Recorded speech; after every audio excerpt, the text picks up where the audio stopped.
Good morning and welcome to today's episode of Beyond the Podium. In today's episode, we'll be talking the history of the Olympics and the different perspectives of viewership in the Games. Joining me later, I have 3 guest speakers to help us dive deeper into these topics, so let's get right to it. Now, when I say Olympics, you think modern. I know you do. But the Games has such a rich history that a lot of people have forgotten in recent years. Take the controversies, the scandals, the years that these games have been going on. Loads of people have just forgotten about them. And today, we're going to bring them back. Now, to help us dive deeper into the history of these games, I have with me VJ, a classical civilization teacher from Exeter College. My name's VJ and I teach classical civilization at Exeter College for A-levels. So we'll just get right into it.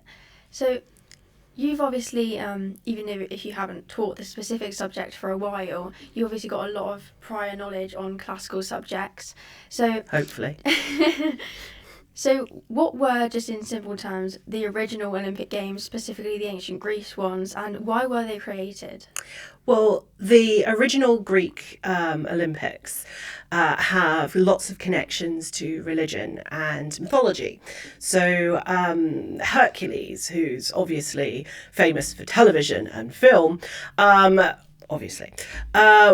the original guy who was supposedly credited with setting it up. And the original date was about 776 BC. But we're pretty sure they must have been going on quite a way before that, because there is an author called Homer, and he wrote 2 epic books called the Odyssey and the Iliad. And in the Iliad, there are funeral games which take place. So we're pretty sure they were going on for a long time before that. It was very much a religious festival for the top dog of the gods, Zeus. And it was set up at Olympia, which is where his major cult temple was, to celebrate his cult. So in terms of society, we'll keep it on track with society for the moment, they have a lot of different societal values than we do today. So in terms of the games themselves, people, women weren't allowed in, they weren't allowed to watch or compete at all. They held societal values like culture and honour very, more highly than we do. So how do you think those ancient Olympics compare to today? Or how do you think that it has affected society back then versus today? Well, I think the first thing is that men these days don't compete butt naked. So I think we're all very happy about this development. But I think in terms of values, the core central value, I think, of the Olympics is this concept of being together. And that was something that in ancient Greece, you had lots and lots of little city-states. We tend to talk about Greece as one big thing, but it wasn't. It was lots of little different places. And the Olympic Games was there to bring everybody together. I suppose one of the major differences is that you had to be a Greek citizen of a city-state. Whereas now, of course, I think there's like over 200 countries. It's amazing how many people compete. The concept of togetherness, I think, the idea of pulling people together, is something that is a core value, and that idea of sort of competing on an equal level was something that we continue forward. So I think those are sort of the similarities. In terms of differences, oh wow, well, pankration, which is a mixture of boxing and wrestling, and it's really violent. People died doing this, and that's something, obviously, there are a lot of rules and regulations now to specifically stop things like that happening. So I think from that point of view, we have the values that we have now is safety. That's something very much in the Olympics, whereas the ancient Greeks were like, yeah, bring it on. If somebody gets hurt, well, it just adds to the excitement. So especially in equestrian sports, because they were really nasty and bloody in the ancient Olympics, whereas now our equestrian sports are very highly regulated. Sorry, I'm just thinking, of course I brought in horses. Sorry. So you've mentioned a few already, but are there any aspects of the ancient games that have been reflected in today's society, do you think? I hope so.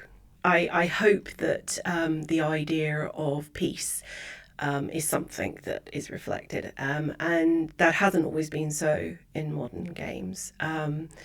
I mean, in ancient Greece, there was something like there was a truce. You weren't allowed to fight at all during the Olympic Games when it was held.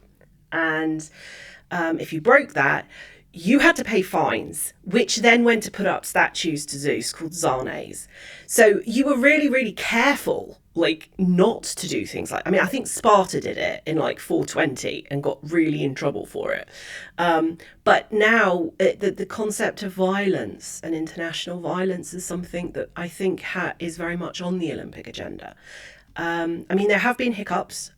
If you consider the Munich Olympics, where like loads of Olympians got murdered by terrorists, that's a pretty big hiccup.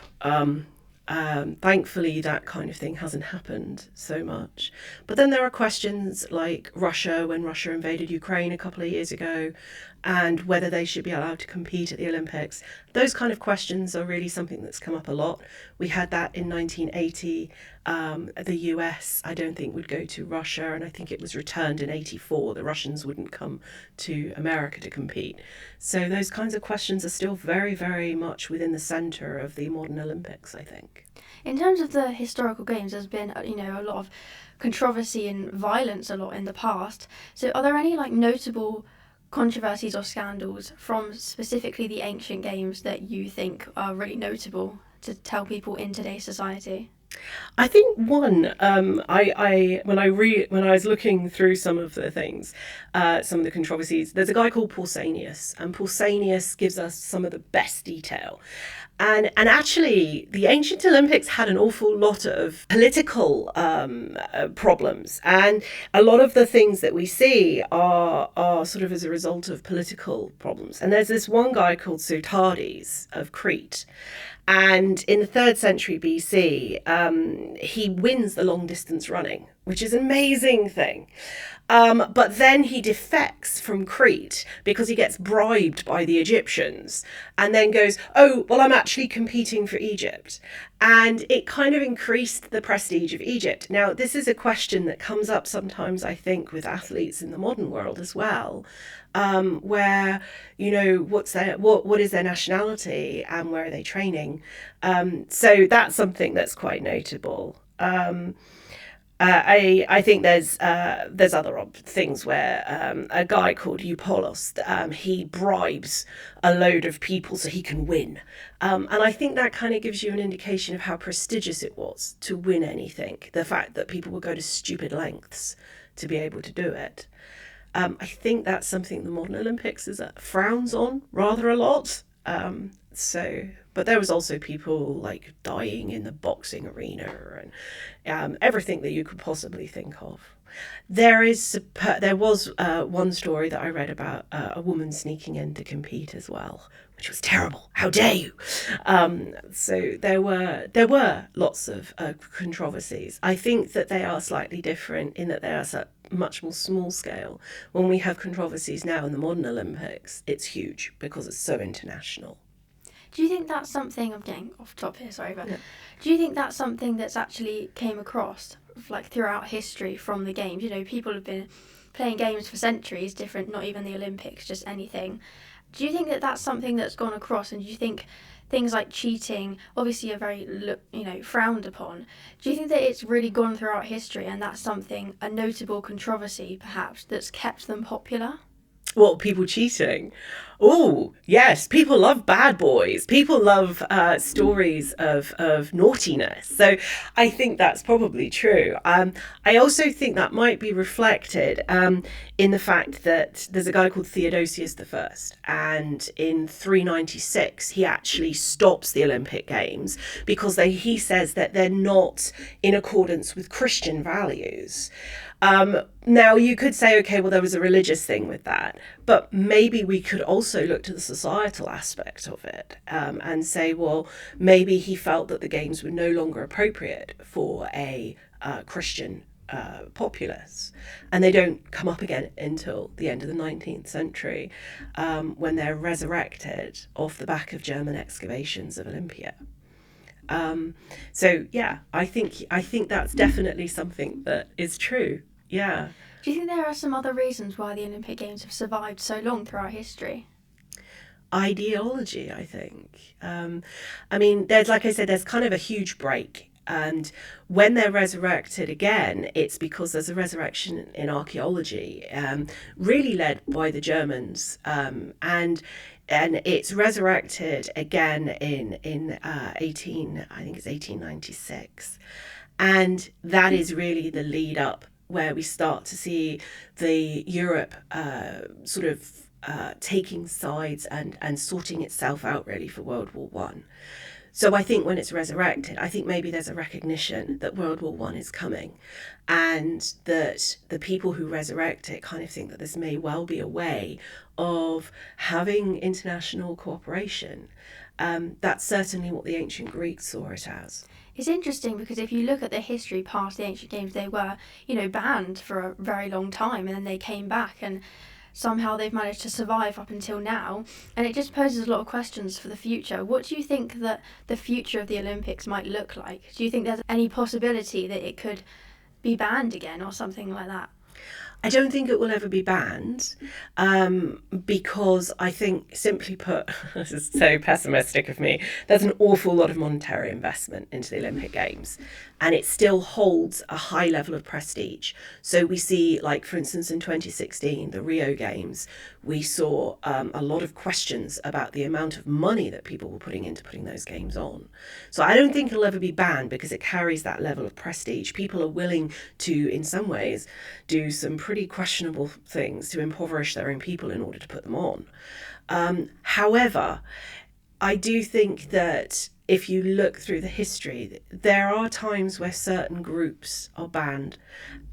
And it's often, I have to say, sort of Russia tends to be a bit of an issue here. So I wonder if one thing that we might see, and hopefully we won't, but we see sort of a fracturing of West and East. But I really hope that that doesn't happen, because the Olympics are the one time where it doesn't matter where you're from.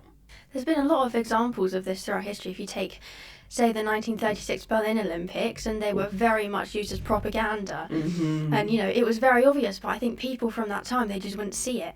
And I think it's important to note this because the Olympics, as you've said, they really send connotations of peace, bringing everyone together and, bringing all the countries in the world together. And I think it can also be quite dangerous because people, world leaders, they can use these big, stadium games to really launch their ideology. Do you think that that's going to become an issue for now, or do you think that's very much a past issue? Oh God, I hope not. I mean, you look at the Berlin Games are terrifying, really, and I think you're right to use those as an example, because Hitler's sort of ideologies of how amazing the sort of Aryan German people are, you're right, he really pushed that agenda, and it's noteworthy that nobody sort of pushed back enough. So I think you're right. He clearly wasn't using that to put peace out there. I really hope that doesn't ever happen again, because that would really undercut what the Olympics is about. It's the one time where we're not supposed to do that. Having said that, as you've also identified, there's always this duality between the politics that people are pushing and the ideology of the Olympics. And if they can use that ideology as a smokescreen, then unfortunately, as you said, with Hitler's Olympics, it's all too easy to do. The Olympics has a long, long legacy, as we've just seen. And what better to celebrate that legacy than to have someone here with us right now who has competed in the games themselves. So I'd like to welcome Georgina. She competed in the 2012 London Olympics, and she's here to tell us some things about her experiences. How did you physically and mentally prepare for such a high-pressure global event like the Olympics? Oh, how did I prepare?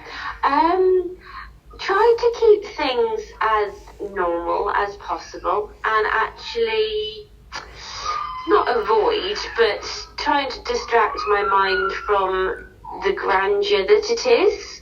And keep focused on the here and now and the little bit and the sort of all those little details that make my performance tick. So it was a slight burying my head in the sand, and if you know what I mean, in terms of lots of different techniques I used to help me just think about me and my performance. So, talking about working on a global stage, what does representing your country on the Olympic stage mean to you? Everything. In a simple word, I had, ever since I can remember, wanted to have my surname written on my back with Great Britain, and wear the T-shirt, that T-shirt of Team GB T-shirt, and represent my country. That had been always something that I'd dreamt of, and actually never thought it really possible until things got a little bit nearer the time, and realised that I might be able to compete for Team GB. But no, it really did mean everything to be able to represent my country, my friends, my family, and on that world stage really did mean everything to me. As a female athlete, have you seen progress in equality and visibility at the Games? Definitely, 100%. And even from the Games that I was at in 2012, and at that point, and then significantly since, there has been a big movement of not only participation but also the way that the sports have developed themselves and what medals and things are available, and equality, making sure that, females and males, there's a real, as much of a 50-50 gender split as possible. And certainly within shooting, there is the number of medals that are awarded is equal for men and women, which was never a thing before, and certainly that move towards equality and recognition of the female athlete is just as in just as a level playing field as the men. It's definitely moved forward positively, and particularly with shooting, it historically has been a male dominated sport, and also in the hierarchy of the ISSF, our international federation, the jobs, roles and what have you have been very male dominated, and that has moved forward into board members and their committees and all sorts, having female representatives on those panels, as well as the athletes themselves and the sport, trying to develop that as well. So I think right across the board, the females have definitely moved forwards and been more respected in our world. Gender equality is a very prominent issue within sport as a whole. So my last question is, do you have a message for anyone out there who dreams of one day competing on a global stage like this? What advice would you give to them? Anything is possible. I would say if you've got a dream, follow your dream, and all you can do is everything that you can do to achieve that. There's so many factors that are outside of your control, but if you know in your heart of hearts that you've done everything that you can to achieve what you can and do your very best, then that's all you can do. The rest is out of your hands. So yeah, that would be what I would give advice for. That was the amazing Georgina Gaiki on the phone with me just then. So from her, we've learned a lot about the experiences of a competitor in the Games. But viewership is a lot different for competitors, for the viewers, but also for journalists. So here with me now, I have my last guest speaker, Hamish Marshall, a freelance sports writer and news presenter. You said that you've been doing this since 2000, so you've obviously had a lot of experience doing it. So in terms of especially the Olympics, you've done so much. What has your role been? And from that, because you've experienced it all, Do you think it's different from a journalistic point of view? Because a lot of audiences, they watch it from the audience point of view. Is it different, do you think, when you're in your job and you're doing it? Is it a different experience to what everyone else is doing?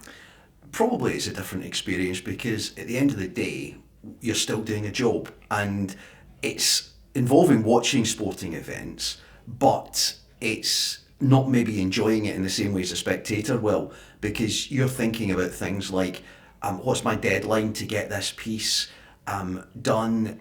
Is the event going to finish? What's the story in the event, sort of thing? So yeah, you can be there and you can soak in the atmosphere, but at the end of the day, you've got to produce something that works on air. And I've been lucky that I've done a whole range of jobs at the Olympics. My first one was for English regions, so I would be interviewing athletes either straight after their competition or perhaps the next day if they'd won a medal. And one of the things there was we'd be interviewing someone who might have come 16th or something like that, but that was a big achievement for them, 16th in the world. So, in my first games, I was lucky enough to interview Steve Redgrave, who'd won a record number of gold medals at that stage, but I interviewed people that basically just getting to the Olympics was the highlight of their life, never mind winning. And then, I've sort of gone through, and now I produce television coverage of the Olympics where we're turning the events that's happening into a 3-minute story that we sort of tell the audience there. So I don't quite get into the stadiums as much as I used to now, but it's still just a brilliant experience to be there because it's such a big event. So obviously you've done this for a long time, as I've said, and I've spoken to loads of people who know you and have, worked with you, and they all say you're amazing. Because I've spoken to so many people, they say you're so great. What do you do when you're in that job that kind of makes the games more engaging to the audience? Well, what you're trying to do in the job that I do now, in the job that I've been doing for about the last 15 years, which is for the host broadcaster. Now, the host broadcaster is the organisation that provides all the pictures.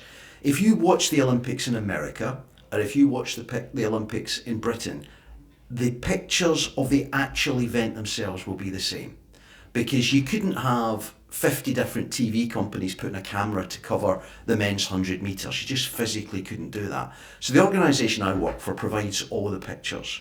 But what we also have to remember is that not every country is as well blessed as Britain with the BBC that can send hundreds of people to the Olympics. So we provide a service that is available to the BBC and is available to anyone who's a rights holder around the world. So we provide highlights, and we say that we'll provide highlights of every event that happens at the Olympics, roughly about a 3-minute piece. And part of that job is to try to explain the sport, because a lot of people will get into the Olympics, they'll really enjoy it, but they won't understand necessarily what something, if it's really good in, say, dressage looks like. So we sort of explain why someone has done well. We're broadcasting for an audience that's maybe only watching this sport for the first time, or they haven't watched it since the last Olympic Games as well. So we're always trying to make our scripts accessible and understandable for the audience, for them to enjoy the games. So from your job and as a journalist, because you've had such a long career, do you think that media plays an important part, specifically journalism, within sports? Yeah, definitely, because whether it be people reading stuff on social media or whether they're going to traditional forms of media, it still has to be written by someone. And journalism is really important, as well as telling the stories of the sports events, sort of looking at some of the things that are happening behind the scenes, some of the things you don't realise, maybe if there is some problems in a sport, maybe a football club has got some financial problems, trying to look at those, understand why they're happening and bring them to a sort of wider audience. If it wasn't for journalists, we wouldn't find out about some match fixing incidents in the likes of cricket.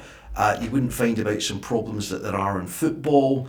There was an incident in rugby a few years ago called Bloodgate, which was basically a capsule of blood that was put on a player to try to be able to get him off to get a replacement on.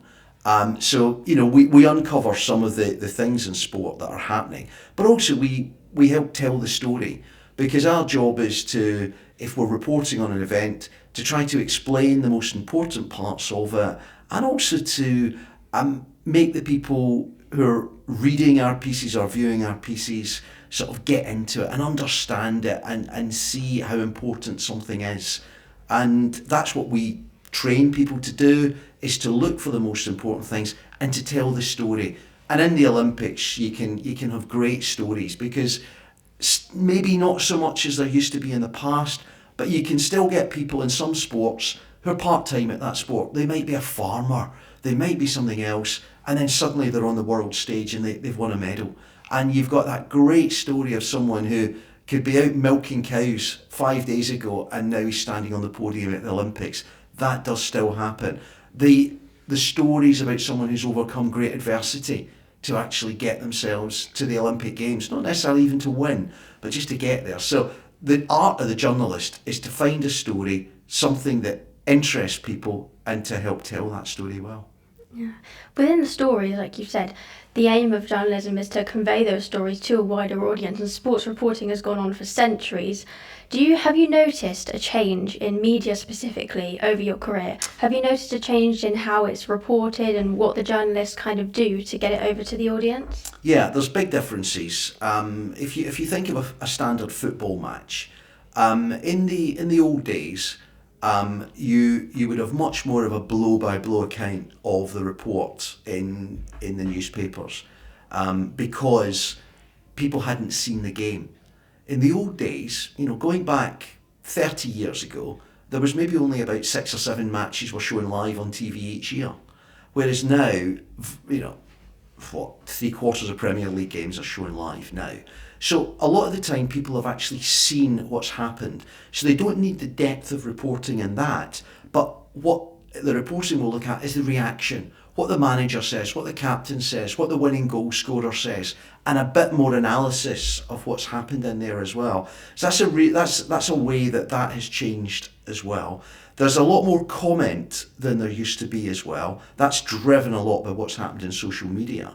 That people have got views, and there is traction by getting those views out there, and you will increase the number of people that maybe come to your website or try to keep people reading your papers. So there has been a big change in the way that sport is reported, just because people have got a lot more access to the real live feeds of it these days.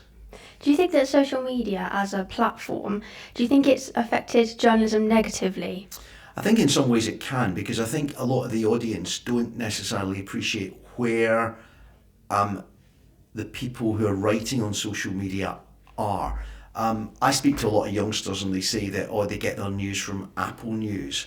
Apple News doesn't really employ very many people. Certainly it's not sending people to matches. It's collating information from other people who might not necessarily have been there or don't necessarily have that much knowledge. And I think if you've got a trusted brand, that you know that a certain organisation has sent a reporter there, has been watching the match, and doesn't have an agenda to come at that match from, I think that makes it more trustworthy. But I'm not sure a lot of people that get their news from social media these days know where that source has really come from, and it's not necessarily as trustworthy as it could be. Yeah, I think I've definitely noticed a problem with social media. I know a lot of people, specifically young people, who get their news from social media platforms, and I just think that's not really a news platform, is it? No, it's not trustworthy. No, and very often, people say, this guy is great telling you about football transfers or something like that. But I'm sure this guy is not really got his finger on the pie. He's looking at what other people are saying. He might be speculating himself and things like that as well. So I think trusted sources is really important, and knowing who really does have their finger on the pulse and who you can trust and who is reliable is important for people to understand. That just because something is, in the old days, something had to go through a few levels to actually get published.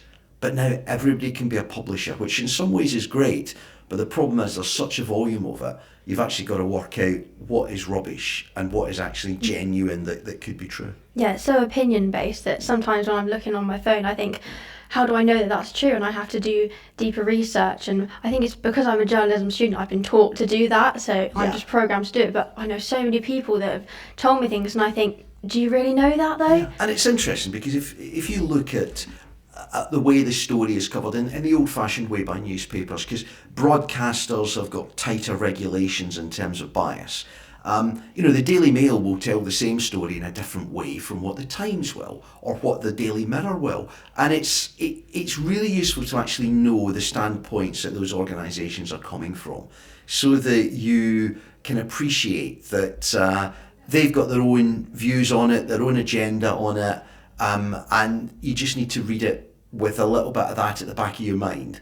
And someone like the BBC will try to say that it's straight down the middle and it doesn't have an agenda, but people will believe there are parts of an agenda, even in an organisation like the BBC. As I say, broadcasting is much stricter because broadcasting, when it came, those reasons came that it was felt that broadcasting was something that came into people's homes and that you couldn't be doing it from a certain political persuasion. Some of those boundaries have been pushed a bit in recent years, but it's still, the regulation on what broadcasters can do is still much stricter than what you can do in a newspaper or a website. While we're on the topic of social media and things, what do you think as a journalist in this current day is the kind of future of media? Do you think it's going to be more positive in the future with technology and things like that? Or do you think it's going to be negative as the more social media side of things is more popular? What I fear is that, and it's happened in some ways, that there will be fewer journalists who are strictly journalists, who are able to keep organisations like councils, the police, to account. I would have gone to a council meeting 30 years ago and there would have been a reporter from the Express and Echo, from the Western Morning News, from the BBC. Now, I would reckon that most council meetings go without any reporters being there at all. And you need people there holding organisations to account. The Express and Echo in Exeter used to be a newspaper that ran 6 days a week. The Herald Express in Torbay ran 6 days a week. Those papers are weekly papers now. They're much thinner than they were. Now, their first outlet these days is online, but they've got far fewer staff than they did in those days, which means that they can't cover the breadth of stories and in the same depth that they did before. And that's a void which I fear is going to happen in national papers as well. I think it won't be too long before you've got more national papers that are not physically on the newsstand. They will be online only. But with that, if the newspaper is online, but I just set myself up as an ordinary person with no training and I go online as well, people might not necessarily notice the difference between me. So technology has been great, that it's opened up a lot of people to get a lot of publishing methods and ways to do it, but by the same token it means that a lot of people can get into the industry without the learning that they should have got to have got there, without legal training, without an understanding of how things are put together. So I think there are I think online is definitely what's going to happen in the future.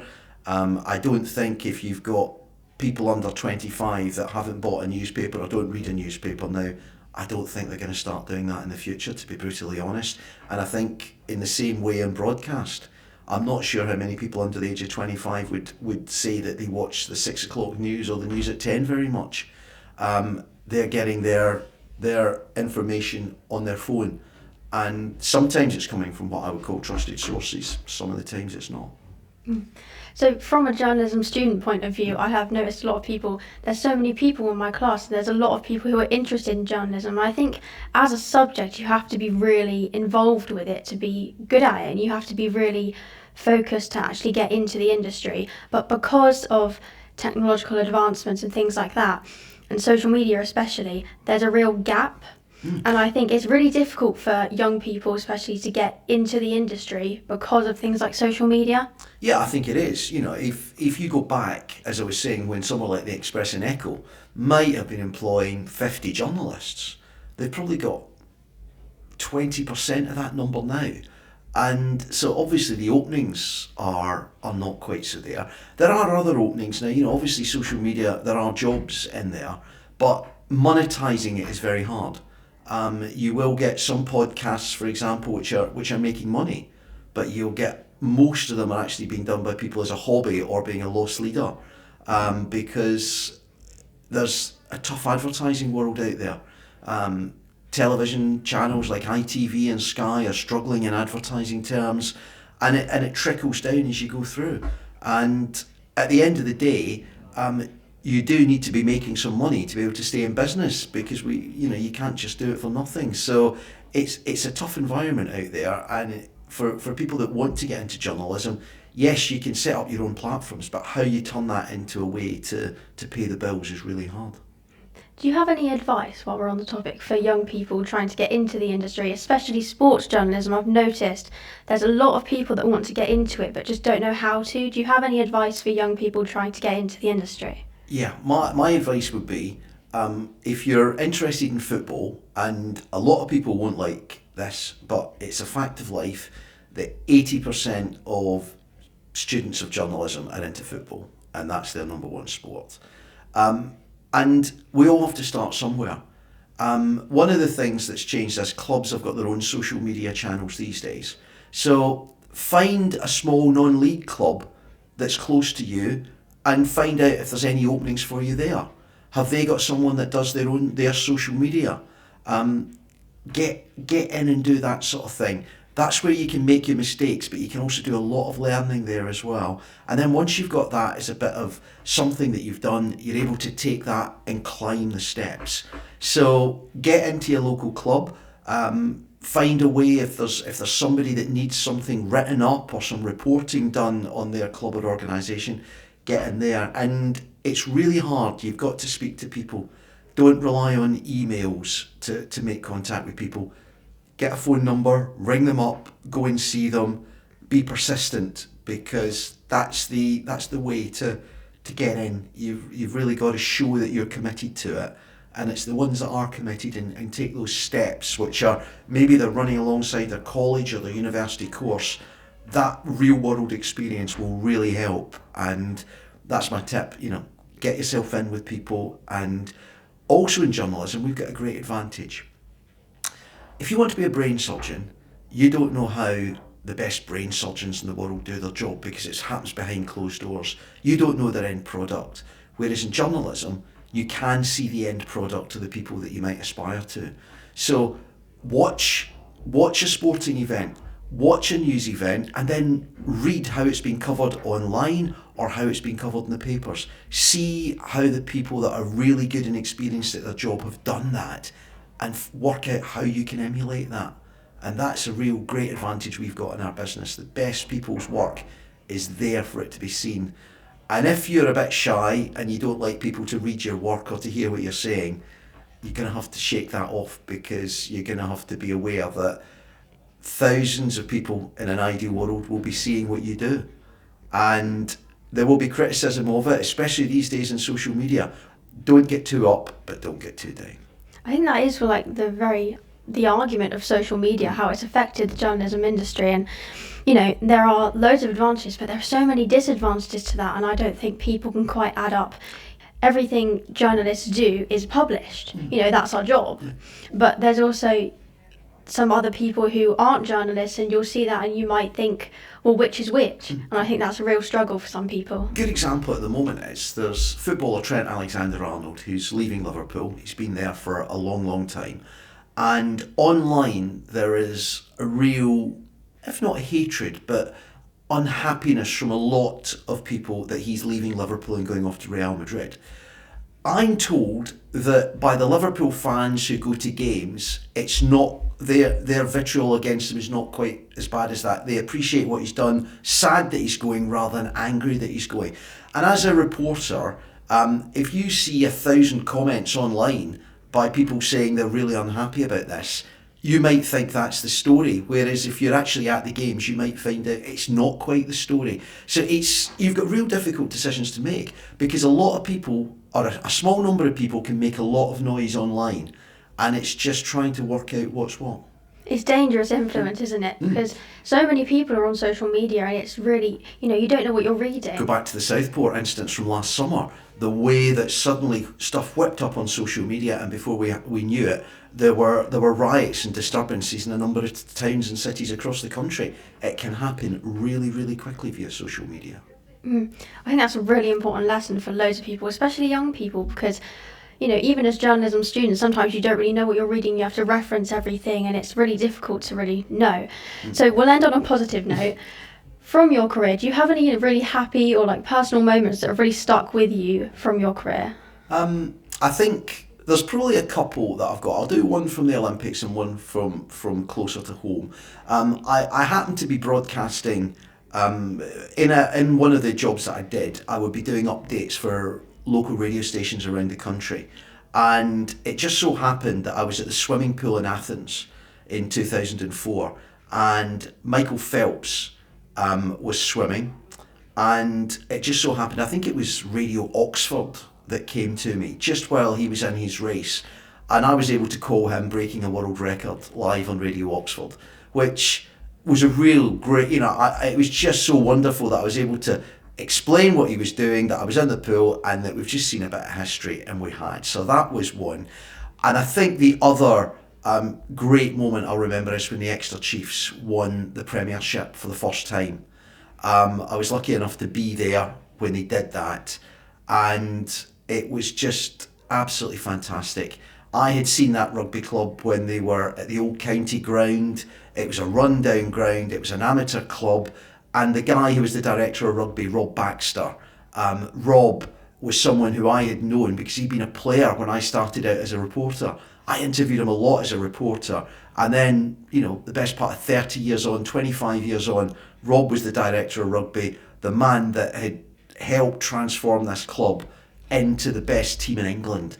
And to win that at Twickenham and to be able to interview him and interview some of the players was just absolutely amazing. I will never forget that day, and the journey home on the train, going back into London, supporters singing on the train, it was just amazing. And that was a day when a supporter but being professionalism mixed together, and what's become my hometown had become the champions of the country, and that was just amazing. It's the benefits of getting yourself out there in the industry, isn't it? And I'm really lucky that one of the jobs that I do now, I work quite close with at rugby, and I see Rob, and he sees me, he chats to me, and people that don't know me and say, "Oh, you know Rob?" I say, "Well, yeah, I've been interviewing him for 30 years."